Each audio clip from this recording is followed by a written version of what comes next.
Hello everyone, welcome back to our channel. সবাই কেমন আছো? নতুন আরেকটা ব্লগে তোমাদের সবাইকে স্বাগতম। বেশ কিছুদিন যাবত পর আমি আবারও একটা নতুন ব্লগ নিয়ে তোমাদের মাঝে চলে এসেছি। যদিও ব্লগটি বেশ কিছুদিন আগের, তবে আমার আলসামোর জন্য ব্লগটি এডিটও করা হয়নি, তোমাদের মাঝে শেয়ারও করা হয়নি। তো আজকের ব্লগটি হচ্ছে আমার বার্থডে ব্লগ। আমার বার্থডে চলে গিয়েছে কিন্তু প্রায় 1 মান্থ হয়ে যাচ্ছে, আর আমি এখন আমার বার্থডে ব্লগটাই তোমাদের সাথে শেয়ার করি নাই। তো সেই জন্যই আজকে নিয়ে চলে এসেছি আমার বার্থডে ব্লগ। সো সবাই প্রথম থেকে শেষ পর্যন্ত পুরো ভিডিওটি না টেনে দেখো, আশা করি সবার কাছে ভালো লাগবে। যদিও আমার বার্থডের দিন ওরকমভাবে কোনো ইচ্ছেই ছিল না কেক কাটবো বা কিছু করব, তারপরেও মা জোরাজোরি করলো যে চল একটা কেক তো অন্তত কাটি। সেই জন্য হচ্ছে মার সাথে চলে গিয়েছিলাম কেক নিতে। দেখো, নিজের বার্থডের কেক নিজেই আনি, আর অন্যরা কিন্তু সারপ্রাইজ পায়। তো আমার কিন্তু একদমই ইচ্ছে ছিল না কেক কাটার, তারপরেও বললাম, মা জোরাজোরি করলো, সেই জন্যই নিতে গিয়েছিলাম মার সাথে। আমার যাওয়ারও ইচ্ছা ছিল না, মা জোর করে নিয়ে গেল। তো তারপর হচ্ছে কেকটা নিয়ে একদম বাসায় চলে এসেছি। আর বাসায় আসার পর মা বলতেছিল যে একটু সাজুগুজু করে নিতে, আর এদিকে এসে দেখি মা বার্থডে স্পেশাল কিছু রান্না বান্নাও করতেছিল। তো মার জোরাজুরিতে হচ্ছে আমি সাজার জন্য প্রস্তুত হয়ে নিচ্ছি। আর এইদিকে দেখো, আমার একটা নতুন জিনিস, আমি সেলাই মেশিনের কাজ শিখেছিলাম বেশ কিছুদিন আগে, সেই জন্য একটা মেশিনও এনে দিয়েছিল মা।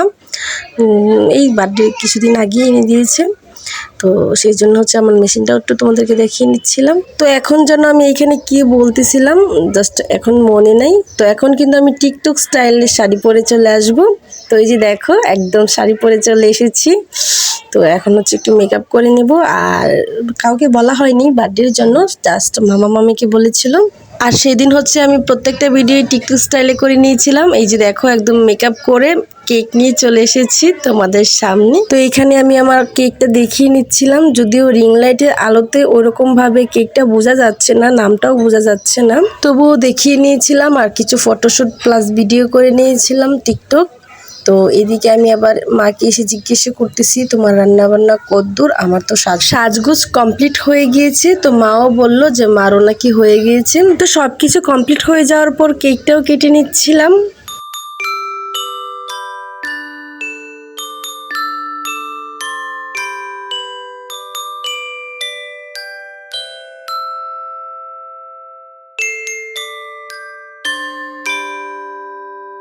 তো সেদিন হচ্ছে আমার ভাই এতটাই এক্সাইটেড ছিল যে কেক কাটার পর সে তার দিদিভাইকে দিতেই ভুলে গিয়েছিল। তো যখন সবাই হেসে দিয়েছি, সেই সময় হচ্ছে ও নিজে খেয়ে আমাকে একটু খাইয়ে দিল। তারপর হচ্ছে একে একে আবার সবাইকেই খাইয়ে দিচ্ছিল, ওর পিসিকে, ওর দাদাভাইকে।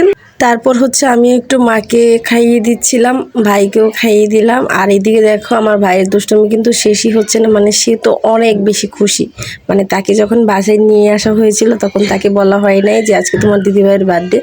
যখন থেকে সে কেক দেখেছে তারপর থেকে তার এক্সাইটমেন্ট দ্বিগুণ হয়ে গিয়েছে। তো কখন সে সেটা কাটবে এবং সবার মুখে ক্রিম লাগিয়ে দেবে। তো দেখো, সবাইকে একে একে কিন্তু ও ক্রিম লাগিয়ে দিচ্ছে। তো এখন হচ্ছে আমিও ওকে একটু টান দিয়ে ক্রিম লাগিয়ে দিব, দেখে ও আমাকে আরো বেশি করে লাগিয়ে দিবে। দেখো, আর ওর মুখের অবস্থা কি হয়েছে। তো ও এতই খুশি হয়েছে যে আমার পুরো মুখটাতেই মাখিয়ে দিয়েছে। আমি আবার ক্যামেরার সামনে এসে তোমাদেরকেও দেখিয়ে নিচ্ছিলাম। তো মা আবার এখানে ভাইয়ের জন্য একটু কেক নিয়েছে, যে নাও তোমাকে একটু খাইয়ে দিই, মানে পিসি, ওর পিসি। তো ওর মুখ খোলার পর দেখে যে ওর মুখে আর জায়গায় নেই যে কেক কোথায় খাবে। তো এইদিকে আমি আবার আমার চেহারাটা দেখিয়ে নিচ্ছিলাম। তো যেহেতু মেকআপ করেছিলাম, ভেবেছিলাম কিছু টিকটক করব, ওরকমভাবে করা হয়নি। সেই জন্য মুখ না ধুয়েই সামনে যেটা পেয়েছি সেটা দিয়ে মুখটা মুছে নিয়েছি। তারপর হয়েছে বেশ কিছু টিকটকও করে নিয়েছিলাম। আর এই যে এটা ছিল আমার বার্থডে স্পেশাল ফুল লুক। বেশি কিছু করিনি, শুধু মার একটা শাড়ি পরেছি আর হাতে এক মুঠ চুড়ি পরেছি। বলেছিলাম সেদিন আমার মনটা ওরকমভাবে ভালো ছিল না, যার কারণে তেমন সাজুগুজুও করা হয়নি। তো এইদিকে আবার সবাই খাবার খেতে বসে গিয়েছে। তো আমি এখনো খাবার খাইনি, খাবো। মা সবাইকে খাবার দিচ্ছিল। তো এই ফাঁকে আমি আমার ড্রেসটাও চেঞ্জ করে নিয়েছি। এখন হচ্ছে আমিও খেতে বসবো। তো রান্নাঘরে গিয়ে দেখি হচ্ছে মা আমার জন্য খাবার রেডি করেছে। সেদিন মেনুতে ছিল বেগুনি, সালাদ, পোলাও, খাসি, মুরগি, মাছ ছিল যেটা আমি খাই না, এই যে এখানে বলতেছিলাম মাছ খাই না। আর ছিল হচ্ছে ডাল, যেটা কিনা মা আমাকে এখানে দিতে ভুলে গিয়েছে। শেষের দিকে আমি যখন মনে করেছি তখন দিয়েছিল। তো এখন হচ্ছে আমি খেয়ে নিব। আর আমি যখন খেতে বসেছি তখন রাত প্রায় 1টা থেকে 1:30টার মতো বেজে গিয়েছিল, যার কারণে অনেক রাত হয়ে গিয়েছিল। মামা মামিরা চলে যাচ্ছিল আর মা হচ্ছে পিছন সাইড দিয়ে দেখতেই পাচ্ছ তাদেরকে হচ্ছে আগিয়ে দিচ্ছিল। তো আজকের ভিডিওটা হচ্ছে আমি এখানেই শেষ করব, কারণ তারপরে হচ্ছে আর ভিডিওটা কন্টিনিউ করা হয়নি। আমি খাওয়া দাওয়া করে একদম ঘুমিয়ে গিয়েছিলাম। সো যারা ফার্স্ট টু লাস্ট ভিডিওটা দেখেছো তোমাদের সবাইকে অনেক অনেক ধন্যবাদ। সবাই লাইক কমেন্ট শেয়ার করে দিবে আর চ্যানেলটাকে সাবস্ক্রাইব করতে একদমই ভুলবে না।